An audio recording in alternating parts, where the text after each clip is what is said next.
Good afternoon. My name's Don Jakes. I'm the Deputy Information Officer here on the Great Basin Team 2 that's assisting in management of the August Complex here on the Northeast Zone. Today is October 13th, and I'll be giving you your afternoon update as far as the fire conditions. I want to go ahead and tell you a couple of things right up front. We are excited to be able to tell people that the sheriff has reduced the evacuation order in the Post Mountain area from an evacuation order to an evacuation warning as of this afternoon.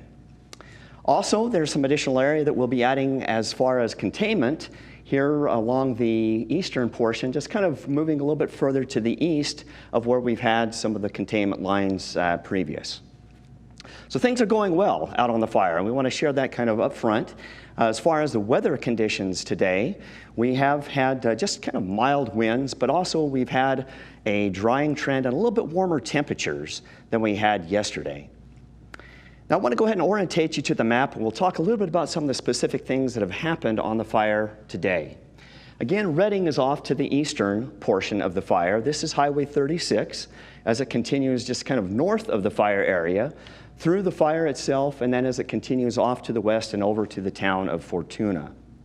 Some of the other local communities, of course, Mad River, Post Mountain, Hay Fork up here to the north, Platina and Begum a little bit here further to the east. If we start off here in the northeast zone, here kind of on the western portion of the zone, in the Progeny area and Irish Mountain, fire crews continue to make good progress along the 14 road, going with masticators and fire crews mopping up some of the fire that was there before and really securing that eastern and also some of the northern edge of the fire perimeter. West of Irish Mountain, crews continue to work to the west and then down into the Trinity River, the South Fork of the Trinity River, going in with hose lays and plumbing that in the event that this needs to be burned out in the future, we're prepared to do so. Now, as you look a little bit further to, again, Post Mountain area and to the south, fire crews continue to work this area in here, mop that up, and getting a lot of really good work done, and we're hopeful that there'll be some additional containment in the next couple of days, even in addition to this area that we've talked at just kind of further to the east. If we move over now to the area that we're calling the Begum Thumb area, kind of down in the Begum Creek, we did have a small spot that came just kind of to the northeast of the fire perimeter today. It was about a 3/4 of an acre. And fire crews were able to go in and put a line around that area, and that's looking really good here this afternoon. But we did have a little bit of heat and a little bit of activity in the fire at that location.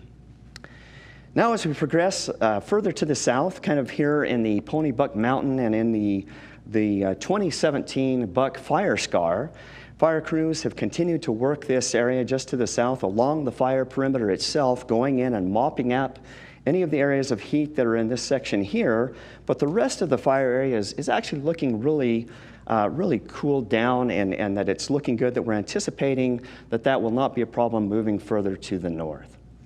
Fire crews also in some of the area to the east, where we have already lines of containment.